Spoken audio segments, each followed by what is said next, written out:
the best bet you can take is the bet on your own life. Because it's going to come to a point in time in your life when nobody would believe on you. I knew if I did that, I most likely be asked out of that because Dad had already warned me. But then I had to place the biggest bet on myself, knowing that I would be more focused, concentrate if I'm not in the house. So I believe it's not only about the situation, the community where you find yourself, but you also taking responsibility for your own life also counting. So for me, I will say to young people out there, start today. That dream might be crazy to others, but just believe in yourself and start today. In the next 5 years, that dream might just be a reality. This is the JB Show, and it's your life by design. Welcome to the show. Those of you who've been following on the show for more than 3.5 decades know that one of the big stuff that people take from the show is just the effect of the stories we share, how they touch and how they change life, which is what the show is about today. So stay tuned, come somebody that needs to watch this. And obviously, if you're watching this on YouTube, you have to watch it again and again and again, because the best bet you can take is the bet on your own life. This is the JB Show, and it's your life by design. I want to kick off with a quote that says, it's anonymous, we can't attribute this quote to anybody, but it says, the best bet you'll ever make is on yourself. And when the payoff comes, outsiders see it as luck, but you will know the reality. Because that you make the sacrifice and that you know how much bet you had to make when nobody would believe on you, but you believe in yourself and jump and take the risk that you had to take in life. I'm bringing to you today a guest, a young man that I have been able to be privileged to have effect on his life, and introducing to you Foday Kamara. Foday, welcome to the show. Thank you very much, sir. How long have you been watching Life by Design? Since I was a very young boy, and I still look at the videos, by the way. You still watch the videos, and you dad even get a story that you say your dad. Tell me about your dad.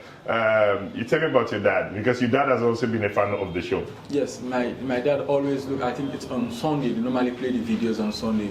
He usually look and wait for your show and sit by the TV all day. Yeah. Sat and watched by the TV, watched every day when it was actually coming on, when it was mainly on television. You were born at Morgan Lane and born at Morgan Lane Brookfields. Yeah. Morgan Lane Brookfields. Then later you moved to Liverpool Street, Belgium. Yeah. Now let's look at a couple of stuff. Your parents. Tell us a bit about your parents, mom and dad. Well, I was born at Brookfields, but then I think most of my time I lived at Liverpool Street in Belgium. So at Brookfields, normally I spend my time with both my dad and my stepmom. It's quite interesting. And at Belgium with my mom and my stepdad. So normally I say I have 2 dads and 2 moms. And we'll come to that, because that's it can be very, very tricky, because no matter what you say, it's not the best of circumstances people could live in. But so between age 9 and 11, you said you'd already been with your parents. Mm-hmm. Now, both sides of parents, so you have 4 parents in your life. They've all been traders. Yes. All traders. And even at 9, 12, 9, 11, after school, you would join them in the market to sell. Yeah. And it's very interesting how that ties up with mine. Mm-hmm. Okay. My dad was a building contractor, a masonry, and it was my mom that was in the market, and I've told the story about how I would join her after school at the Albert Academy, and I'd actually go there and join her in the marketplace. So there's a common theme there.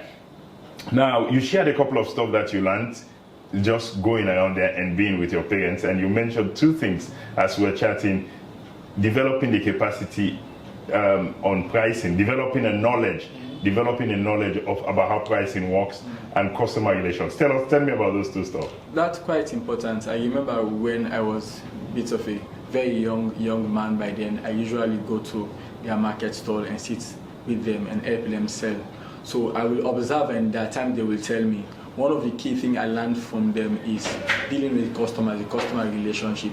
how you talk to people, it always allows them and motivate them to come back. There are times you even joke with them and ask them, where is that young man that you used to come with along anytime you come to buy? Because once you start that conversation with them, they know you are not in there just to take their money, just to take, but you're actually concerned again about them. So you create this relationship. Yeah. And you know, and you talked about your dad still to this day actually always has part of the client relations would have water, sachet packets of water on his in his shop that he would be giving to customers and the kids who pass in there. Tell us about that. It's really good. So what he does every day from Monday to Friday, he buys 3 bundles of water and place it in front of his shop. So whether you're a customer or the people from Prince of Wales, St. Edwards or Regent Square passing along like Bossing Street, they usually come and take one. So that builds also the community relationship again around him.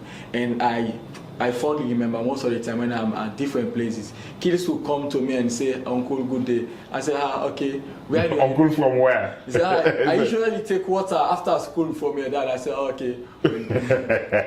That's good customer service, and he said it's in your head. They were illiterate, and but they prioritize your education and they finance it through the trade, through the money they were getting from the trade. And you said at age 15, 16, you actually started doing some trading. Tell us a bit about that. Yeah, so I my first venture is selling mobile phones. We call it them PISP, these button phones. So I had my own table, my own store at Life Bossing Street. But then again, I also join my friends and we go and sell at in Kenema actually by then, and it was quite a good experience. That was the first time me leaving Freetown, and I went there to do business. Did your dad know you were doing that? Yes, he knew about it. And he was okay with that? He was okay. So let's talk about your school. Primary school? I attended the Regent Square Municipal. Secondary school? The Great St. Edward Secondary School. The Great St. Edward Secondary. We're not even talking about the academicians here now. The Great St. Edward Secondary School. Then IPAM, you read you did 3 stuff at IPAM. The first was what? It's the certificate program in business and finance. And then I enrolled for the BSc program in business administration and entrepreneurship. Now I'm pursuing masters in entrepreneurship. Yeah. Now, there's always this argument you've had between skills and paper, and the fact that paper qualification do not always translate to the skills and the capacity, the ability to do what the paper says you've qualified for. And what's the balance? What balance do you have between paper qualification and actually the skills of having been able to deliver this? Even though I believe in education, but I also believe in capacity above certification. Because education can bring you into the room, but your capacity, what you can deliver, is what will make you stay in the room. So I only prioritize skills. Always prioritize skills, and there's lots of story to be told around that. And so let's do some reflections. The complexity. Let's talk about the complexity that you had to deal with 2 dads and 2 moms. Tell us, take us some stories. It's not always a very pleasant environment to live in, but how did you navigate that? There were times when it and maybe explain first of all how you came to have 2 dads and 2 moms. So my dad and mom separated while I was in a very early age. So they separated. My dad was and still living with my stepmom, and also my mom also remarried to my stepdad, which happens to be one of my closest in the family. So while I was young, I usually go holiday to my dad and stepmom, and I live with my mom and so you grew up with your mom and your stepdad. Yeah. And then you would go holiday to your dad and your stepmom until I was at SS2. Then I moved in with again my dad and stepmom. So I lived with them till I took my last exam, and then just as I entered university, we separated again. It was not a good circumstances. It was not a good circumstance, and that's what we want to talk about, because the theme for this session we're having with Foday is taking a bet on yourself. Taking a bet on yourself. Because it's going to come to a point in time in your life when nobody would believe on you. And sometimes they'll be right to make those conclusions because they could see where you're heading. And I actually was at a moment in my life also when I was the only one who could believe in myself. Okay, even me didn't even believe in myself, because even my parents knew the path this young man is taking is a precarious path, and my mom was so concerned about how I was going to be end up in life. I've told the story about how a pastor, Evan Bobson, he went to my father, my parents, and said, "This, it says, Pablo, these sons of yours will speak to nations." That's what he said. How old would I have been by then? Under 20, I was still in my teens. I didn't even have my O levels, and so what's daring. So it's helpful if you have those people from outside, but sometimes nobody would believe in you, and you have to take a risk on yourself. There's always complications with having mixed marriages, and once that happen, and you had a share of your complications, and you had to take a bet on yourself. You had to stand up. Tell us a bit of the story. So I usually had issues by then with my stepmom, and it came to a point when I had enough. And I remember clearly my dad told me, "Okay, young man, you have to put up with your stepmom because she is your mom. Otherwise, you will have to leave the house." So it came a time when I had enough, and I stood up for myself, and then I was asked out of the house. I knew the implication even before I decided to put a stop or actually voice my opinion about things that were happening. I knew if I did that, I most likely be asked out of that, because that had already warned me, and before even I took the action. But then I had to place the biggest bet on myself, knowing that I would be more focused, concentrate if I'm not in the house. So I took the bet on myself. But there's big responsibility. How do you feed yourself? Of course, if you're at home, whatever happens, at the evening you'll have some food on the table, whether you had money for the day or not. That was a big bet. How were you able to take care of yourself? It was quite crazy. But then again, so if you know the Belgium community, it's a place full of so many not too good things, but so many opportunities again as well. So I knew if I am in that environment, I will make a way. So I wasn't thinking about how I can get my daily feeding, but I know once I'm in that community, I will be able to get my daily feeding.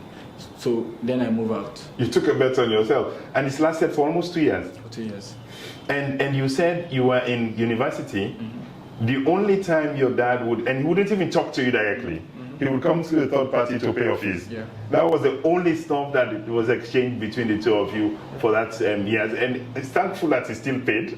Yeah. Thankful that he was committed to that and still paid your fees.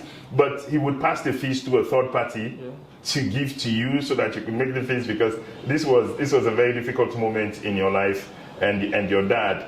And tell us about how you were reunited again. How did you break this gap? So I lived at Connaught Hospital for about 2 years. You mean in the hospital? In the hospital for about 2 years. How come? Did they give you a ward to stay in? It was one of those administrative building that I was putting up.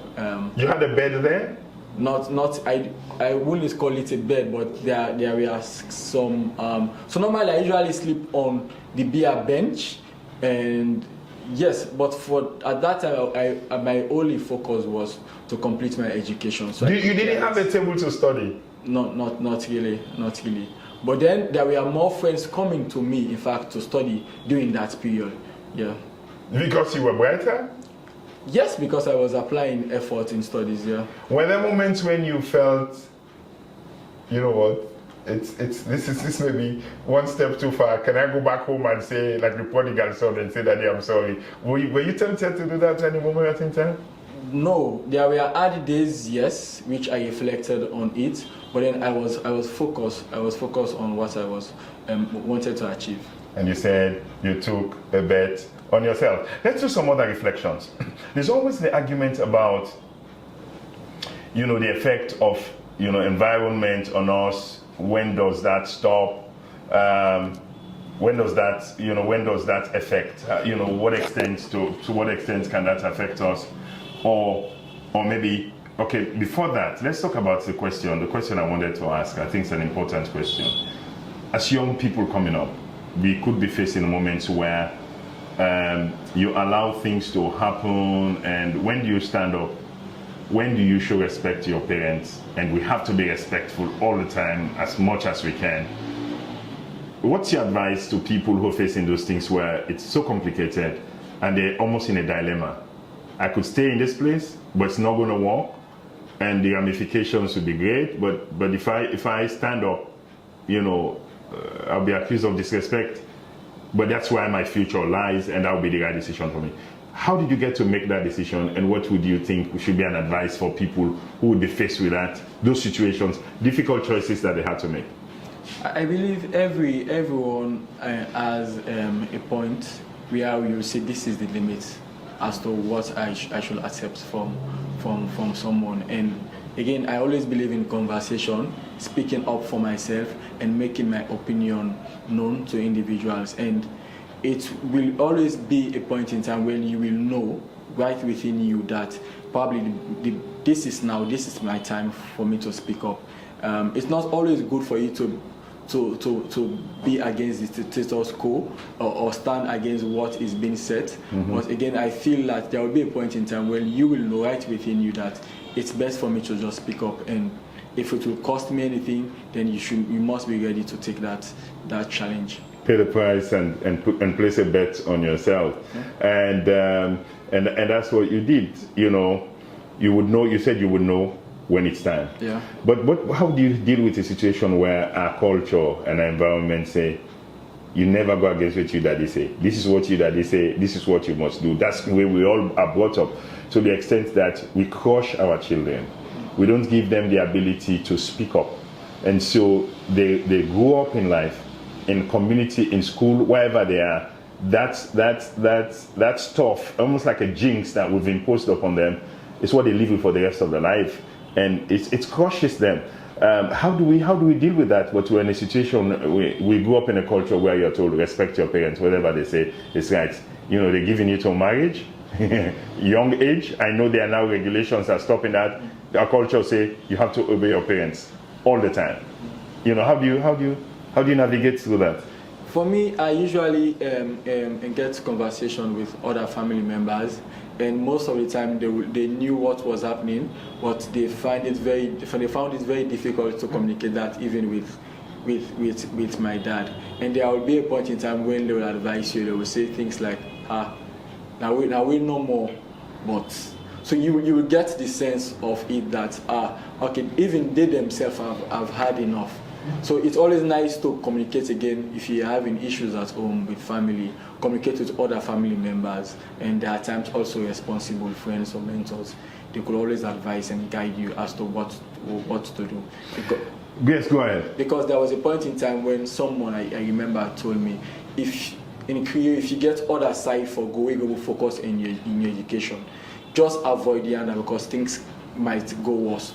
So that was the first time I began to think of moving out. Then now I have an option. Now I can speak up. And if they ask me out, okay, I will just move out. Yeah. Now, I also have a story where it was after January 6th. My dad's house had been burnt down at Phillip Street, Wellington. My dad had moved into the house we had built, myself and my elder brother. And here it was, I had relocated to, Juba Hill was first of all Juba Hill, then New England. And then, my dad now, was settling down maybe 2 years after January 6th. That maybe 2001, and then he said to me he wanted to rebuild his house that was burnt down. Mm-hmm. I was playing a great part in supporting them every month to provide feeding and my feeding support. And him now wanting to build his house, is he going to expect me to support him to rebuild the house? That was a big question. And I had to go to my mom. It's a beauty. there's a spirit that have to be with you where you respecting your parents, but standing up and saying what is right and stand up for what is right. Your ability to mix those two, I think, is very, very important. It was Papa Ray that said to me, did you wait able to tell you big one true? Then you big one shake your hand. You don't try. And that's what we should aim to do. That you could say what's the truth to your parents, to your elders, and do it in such a way they would respect you for the stance you would take. They may not at the moment, but they will look back down the line and say, yes, this is a brave young man. And that's the kids you want. You want kids who, when it's time to stand up, they would stand up in public. When somebody's abusing their rights, abusing their privilege, they will show all the respect that they have, but they would make sure they don't, when it's time for them to speak out, they would speak out. And so I went to my mom, I said, hey, Papa said they can't be in Osbako. Now I can only commit to one thing. The support that I give every month, for the feeding, would continue. Nothing will stop it. But he shouldn't expect that I should now invest, because at that point in time, I was also now trying to build an abode for my family. I said the reason why we had a house, a roof over our head, is because our dad provided for our mom and us. And so I want to now provide for my wife and my kids. And so I can't be investing that and my dad expecting me to also support in this, because he's moved into a house. It's his house, it's his property. We only built on the land that he bought. Our dad can take it. It's his property. He doesn't have to be worried about building the house. We build in the house because it will be a stress. And I want to focus on building now. Now, there are lots of parents that would say, they will swear you for that. Brilliant dad that I had. My mom told my dad says, of course, totally, he was never expecting. Of course, that's what my dad was. He says he was never expecting that I would, violate my priority that I should have for my wife and my own kids, to say I'm going to help him. And you know what happened? The moment he started, somebody took the house, somebody was interested in renting the house, and the person said, okay, I'll build the house, and the cost of rebuilding will be spread over. The rent will be spread into rent. That's how my dad rebuilt his house. But we have to be able to stand up when there's need to stand up. Respect your parents, respect your elders, but there are moments when you need to speak up. You could speak with respectability, and you could be able to do that and take a bet on yourself, no matter what happens. I'm talking to Foday Kama. Foday Kama, a young man, has worked with us for the last 12 months, and I can't tell you how much of his values has reflected, and the strength of every bit of what you would need to succeed in life. Foday has, and I tell Foday, say Foday, they go far in life. I said to him repeatedly that Foday, they go far in life. And he spoke about Belgium. Let's come back to the circumstances and the effect of environment on us. That people can still go in good environment and ended up on the wrong side of life. And then people can go in tough environment and then still fight. Talk us through that and the effect of growing up at Belgium, Liverpool Street and Belgium community, how that played out for you. Yeah. For me, the way I see Belgium is different from most people. Because for me, from my perspective, Belgium is a place where you meet with the legislators, the lawyers, the politicians, the medical doctors. But it's also the same place where you meet with thieves, you meet with beggars, you meet with people that are living in the slum, all in the same community. So you faced with different choices every day. You faced with night workers that will go out and thief, and you faced with night workers that will be going out to help people with medical challenges. So you have two options, whether to stay in the positive lane, or then you go down the path which you might don't want to go. So I grew up and I grew up with friends that mom might be a teacher, a lecturer, dad a magistrate. But then 5 years down the line, now you look at them, they are in some uncomfortable places, they are taking drugs, now kush. You will be proud to call them your friends. Also, I saw families where mom might be selling at Abacha, dad a trader at Belgium, but now that individual, their son, is a lecturer in one of those universities.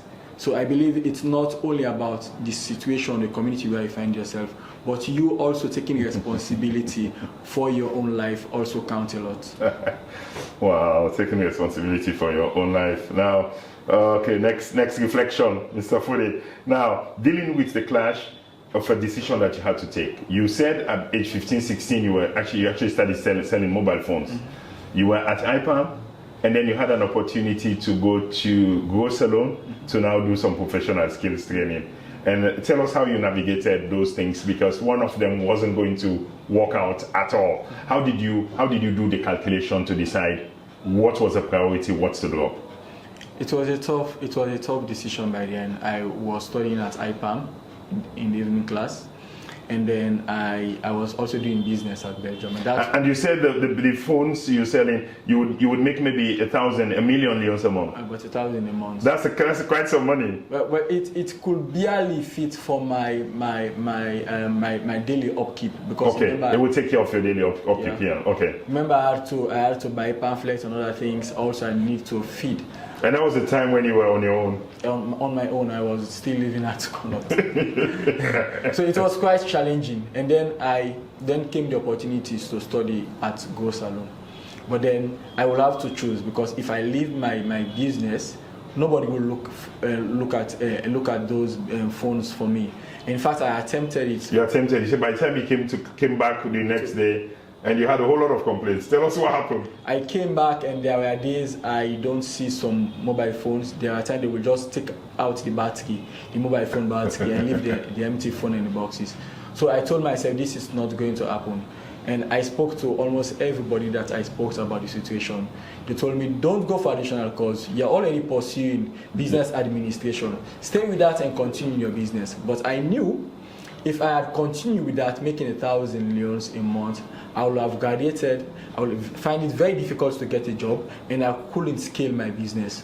So I had to go and enroll for the Grow Salon program, because again, they had already promised me a job, a very good paying that job. Once you complete the course, I will get it. So I had to close the business. Almost everybody advised me not to. But again, I placed another bet again on myself, knowing that I will go through the program, get a good job, and later I can re-establish again. And you said somebody, a partner that you had actually made a decision that you're not serious at that point in time. Well, yeah, I was in college by then. I had a girlfriend, and then I told her about the decision I'm about to make. And she told me that, okay, you could barely feed yourself. Now, then you want to close the business. You come to close the business. So if you decide to do that, we'll have to break up. And I said, okay, it's fine. So we break up, and I still pursued my education at Grow Salon.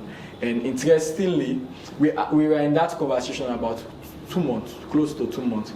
And the moment we break up, 1 month after, I was invited for an interview, and I got my first job as an intern. She didn't come back? Well, we didn't make up after that. She's married now, so thank God. You placed the bet on yourself? Oh, the journey keeps moving. The journey keeps going. Oh, what a life. What a life. And so now we're also talking about, and sometimes, we talk about life by design, and I believe it to my core that our lives are shaped by the choices we make.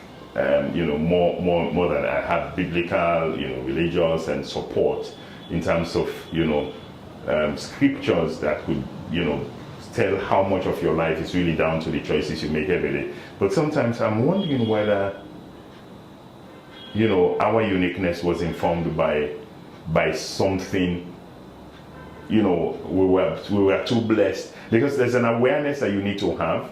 Like, I lived for 21 years and didn't know that what I was living was not the life. My friends would say, you enjoy your life, enjoy your life and blah, blah, or this is enjoyment and this is entertainment. The things that were destroying my life was what they call entertainment, that we were entertaining ourselves. And people kept saying, we had some friends, one of our friends was in Deeper Life Ministry, and they were saying, these guys, you're wrecking your life. When we're looking at these guys, it didn't mean anything to us. But one day something happened. Suddenly, there's an awareness, a light came up. Now, what caused that light to come up? Because it was the light that caused the trigger for me to now move to the path where these decisions could all be made, that the transformation happened. Some people never had the opportunity to have that trigger. Is it their fault? What is it that causes that trigger? So that's the question that goes up in my head. What would be your take on that? I think there are times in life when you are faced with tough situations. Tough situation also helps to shape people. For me, also again, another thing that might also help in that is growing up, I had responsibilities as the eldest son. Also that again might be another thing. Growing up with your family, giving you responsibilities might awaken this thing in you. But also when you are faced with tough decision, you know you have to survive. That also brings some spark in you to act. Yeah. I was talking to a young man this afternoon. This young man is unique. I said he could be another Saltin Masari, but he's unique. And then when I was driving with him to the office, and then the guy said, I was asking him, why do you think? What's unique about you? What's different? He says he has a spark. That's the exact word he used. He says he has the spark. And how old could that young man be? 22, 23. I'll find out his age. He could, like I said, could have been around 30. But you can see the hunger in him. Give him assignments.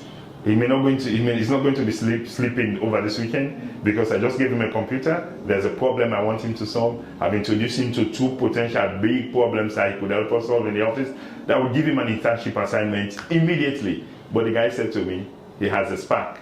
And there's another guy that he's been working with and building with a team, even though the guy is supportive, but he says he doesn't have the spark. He needs somebody to ignite it for him, and I'm that ignition for him. So what is it for the? What is it? Well, for me, one of the things that gave me some quality which I have is early responsibility, as I mentioned. Okay, early responsibility. Early responsibility with my family being the eldest. Also, I can also say being empathetic. Also, when you work with people, even with family, your family is financing your education. Why would you study? If you might want to pass. So just be empathetic again also helps a lot with that again as well. Yeah. You were talking about what made you unique and the fact that even at the point you were staying in Connaught, that there was a cook reseller who, you still had credibility. Tell us about that. Yes, I remember fondly one of my friends told me, okay, Foday, why now you know more than it was, what would you go and it was with? So I remember. And that's from the cookery seller? That's from the cookery seller. I will go there and eat up to 50,000 Leon's cookie, maybe the entire week, and I would tell her I will pay later. But she always gave me. So. But he wouldn't do it for them? No. And my friend told me, okay, it's because your mom and dad live close by. I told him no. I usually go and credit, but the moment I have money, I will go and pay her back. So that's why she normally and give me her food without paying. Credibility. Yeah. You build the credibility. Now, and also you had clarity. You said there was clarity about what you want to do at a very early age. Tell us about that. Yes, I always knew I wanted to develop a career, pursue a career in business. Because growing up with my family, I saw they were into business. So I stayed focused towards that path. And I see a lot of young people nowadays don't know what they want to become, where they want to pursue a career. It's always good for you to know where you want to go, where you see your life in the future. Because that will make you, again, another quality is being deliberate and being intentional. So you take intentional actions. If you know you want to be a footballer, then you'll have to go to the field and train. If you know you want to be a musician, you need to go to the studio, you need to listen to other songs. So you also need to be deliberate again as well. That is one of my qualities. Now, somebody will look at you and think you're too uptight. Do you have a social life?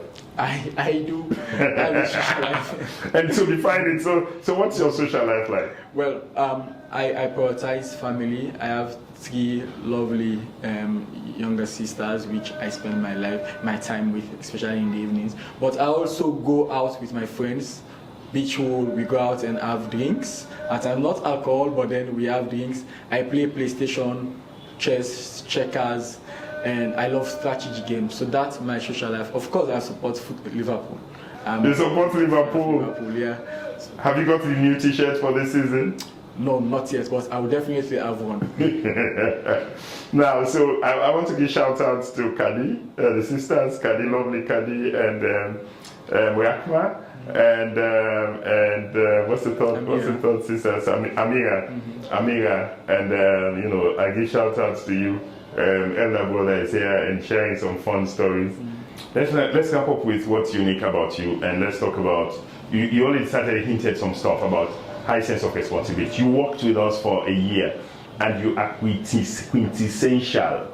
You worked with LBD for a year. You are quintessential, a classic, Joaba's breed in terms of what is required for success. And like I said, I repeat to you over and over again, Foday, you will go places because nobody has those qualities. Nothing holds you back once you have those qualities. Let's talk about some of those qualities.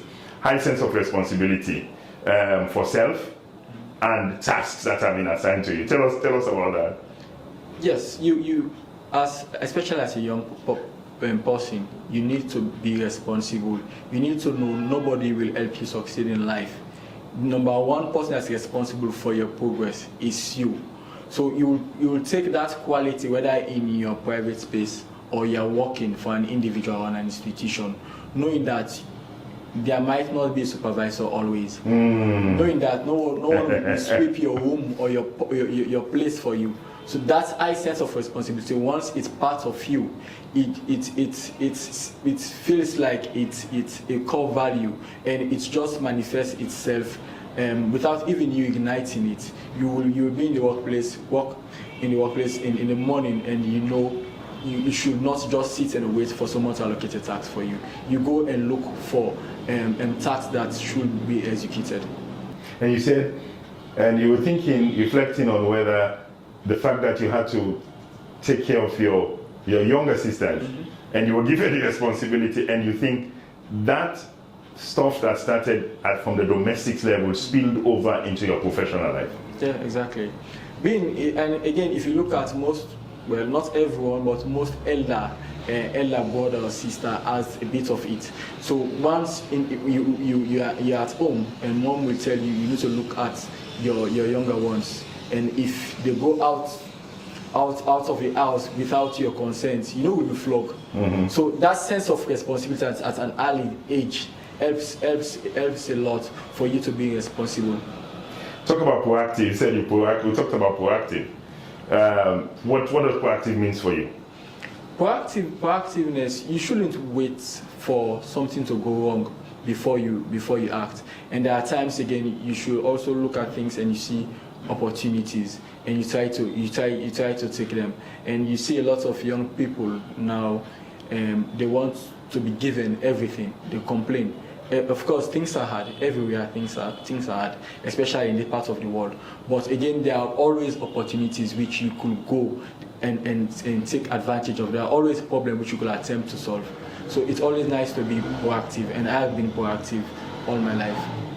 The other day, I can't remember what happened, where you took some notes, and before you actually collected the notes and shared. And I said, what prompted you to do this? Because majority of young people wouldn't know they're supposed to work, as even people at your age, blah, blah, blah. They're lazy, super lazy, extraordinarily lazy. And they had to be told everything that they had to do. And I was asking you, how did you learn? How did you learn to do this? Well, for me, I feel like it comes naturally. But again, mentorship helps a lot. I remember I was with you. You didn't notice, but you mentioned someone that will take minutes of meeting while the meeting is going on, and as soon as you close the meeting, the individual will share the minutes. So mentorship helps a lot. So I learned that from you, and I said I will put that into practice. So the next time I will be in any meeting, I will put that into practice, and that's what I have been doing since then. The moment I go into any meeting, I open my computer and begin to take minutes, and as soon as I'm done, I try to share that minute, and it usually helps a lot. And almost immediately, it's under an hour after the meeting, the minute is ready, and you're ready to share it because you're taking notes there. And you talked about empathy again, walking in other people's shoes. How empathic are you? I'm very empathic, because especially I find myself in a position where I will lead my colleagues, or probably there are times even in class or while I'm at home, You need to understand how people feel if you want to take a decision that could benefit them. You need to understand how people feel if you want to progress in life, because you will always need people. You cannot take decision without considering what they might feel. Well, there are days you take decision which they might not support, but knowing that right within you take that decision and it was the best decision, which makes you feel better. You talked about how even at Taipan, very early days, maybe even the first 2 weeks, people started, giving you a leadership role, where you were coordinating the class, estate, going to estate, make sure the kids are there for classes and stuff. How does that show up? How do people begin to identify? Is it because you're sharp-spoken? What would you point at again was the cause of that? I believe that people always look at you. People always watch. People are always watching you when you do things. So when I was at IPAM, I remember the first 2 weeks I led a group for presentation. I think one of the reasons why they selected me is as soon as they gave the assignment, I created a WhatsApp group and calling everyone, when should we meet? So they see this proactiveness, they see you being intentional, you want to deliver it well. They say, okay, we'll make you the group leader instead. Yeah. Teachability, you talked about your continuously learning and your lifelong learner. Tell us about your YouTube friends and stuff you do on YouTube to learn and to grow. I feel like the learning curve never ends. One will always learn till you leave this realm of the living. That's what I believe in. I remember I attended a youth model conference, and someone was singing our national anthem in Creole. I was hearing that for the first time. So I took his number with the intention that we should make this be accessible to everyone, or for most people. So I met with 2 other friends that are videographers. So they helped me. We created the first video of Salon National Anthem in Creole. So we posted that on YouTube. And amazingly, 3 years after, I think 3 or 4 years after we posted that video, it was not to make money or to be famous. We just wanted to put that content out for people to make use of it. So one day my younger sister was doing an assignment, and I asked her what she was doing, and she told me she was writing an assignment, national anthem in Creole. I said, we created one some years back. Then she told me she's looking at one of the videos, and I look at the video and realized it was the video. It was the video that you have. And by then it has over 1,000 views already on YouTube, and other people have also replicated this same video, using the same video actually, but they are placing their own logos on it. Yeah. Now you keep pushing. Now, so teachability. How many hours a day would you normally spend listening to YouTube, to podcasts, to learn, to grow? How many hours on average? Probably 2 hours minimum. So when I wake up in the morning at around 6, I will go and just open my YouTube channel and I will play one of these videos. Not always educational. There are times against sport, but 2 hours minimum. Yeah. My guest today on the show is Foday Kamara. Foday Kamara is a young budding entrepreneur administrator, and I've had the privilege to be working with Foday for the last 12 months. And like I've repeated again, quintessential. Foday is everything you would look for in a mentee, and somebody that can be delegated responsibility to. If Foday gives you a word, he keeps it. And so it's a really good pleasure to have him today on set as we discuss why he is who he is, and also the theme for this show is taking a bet on yourself. Let's talk about creativity and resourcefulness. Now, there are a couple of other stuff you do. Fashion designer. How did you get to do fashion designer? You already talked about this, video in Creole, national anthem in Creole, that you actually got somebody to do and then recorded a video. But then this, creativity, fashion designer. Yeah. You're a fashionista. Well, I'm not really into fashion, but then I find it fun designing clothes for people. So I made one independent T-shirt. It was quite funny. I couldn't finance the production of it by then. So what I did was I leveraged on other friends that have these designing skills. I knew what I wanted. I wanted to have major 6 languages that are spoken in Sierra Leone, that because there were times it was also close to election by then. So I wanted to send a message that all of us, whether you being a Timini or Limba, could live as one. So that was my idea initially. So we had this 6 language that they could say hello in. So if you are a Fula, you say hello. There is this way you say hello. I will say in Timini also they have their way. So, but again, there is one symbol which everyone will understand, which is the Duom. So we add the Duom and the 6 languages, 6 major languages around it. So what I did was we designed the t-shirt and I posted it on my status. It was around 1 to 2 o'clock in the morning and I went to bed. And I said, limited version, pre-order 150 leons. And I went to bed. I woke up in the morning and I saw, I think it was about 9 or 10 people that are already willing to pre-order it. Before it was 5 in the evening, I almost had about 60 people ready to pre-order it. That was a really good experience. The entrepreneur and you coming alive and you were explaining how actually they funded. Yeah. It's the advance and deposits that they made that you used to fund. That I used to produce everything. I never invested my cash in that production. Yeah. Now, so that's beautiful. Let's talk about your bomber jacket. And I wish you had one here today. It's interesting. So the double-sided bomber jacket, it's not a new one. It's not a novelty. But then I saw an opportunity in it. So I went into it and tried to modify it. So mostly when you look in Sierra Leone, people use the bomber jacket. But it's double-sided, but they only fix one zip. So if you flip it on the other side, there will be no zip. It will be difficult. So I add another zip to it. But that was the first thing. And when I began selling it, people were giving feedback. And I began to make changes. I have double-sided zip, double-sided pocket, and my latest one was using leather and the kente, which most people were buying it to go overseas and use it overseas. And they had issues with the normal material. So I added the leather part of it, and it was good. I've sold over 150 pieces already. Of that one? Of the bomber jacket? Of bomber jacket, yeah. Now for the big one.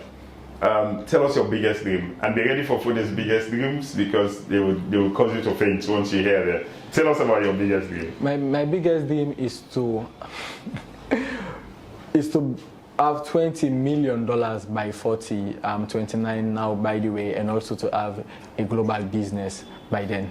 To have a multinational business and to have a net worth of $20 million US by age 40.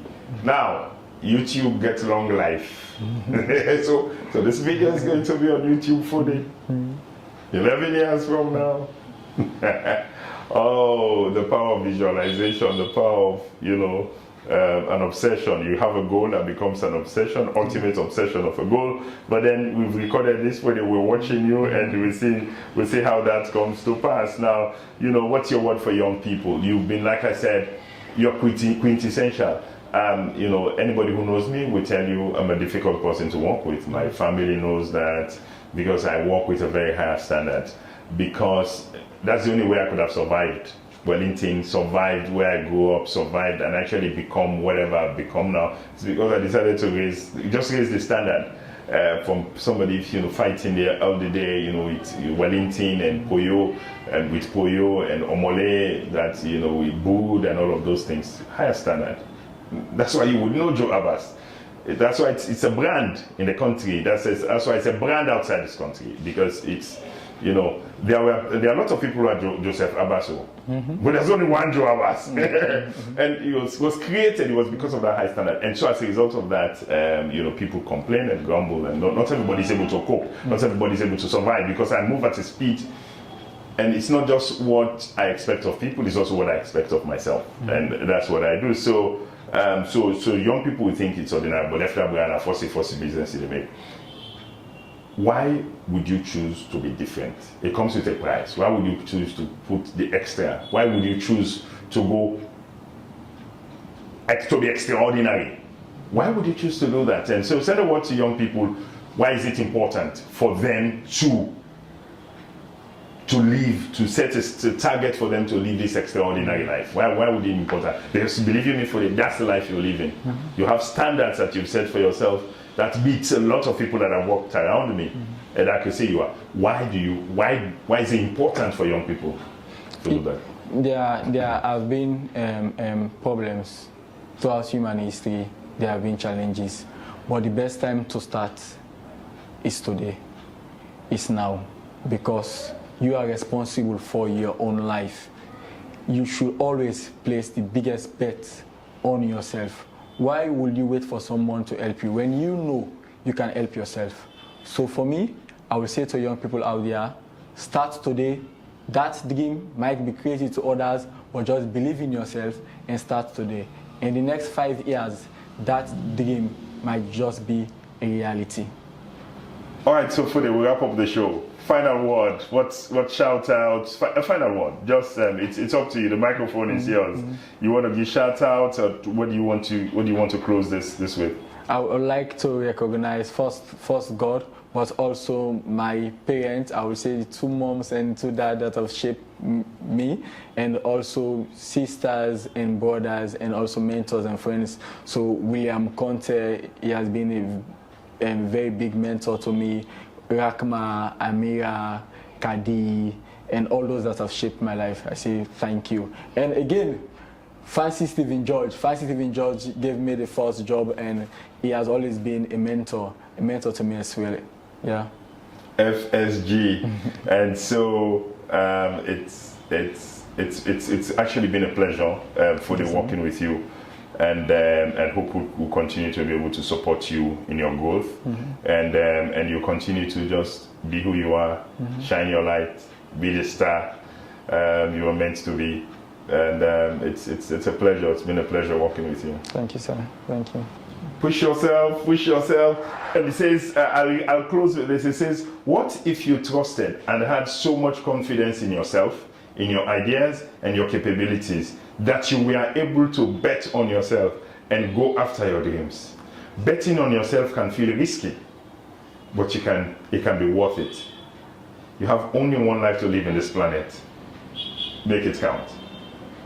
Thank you very much for being here today with us, and we hope from what we've shared and what you've heard, you'll also be determined to place a bet on yourself. When nobody could believe in you, you can believe in yourself. Till we meet again, keep placing a bet on yourself. This is the JB Show, and it's your life by design.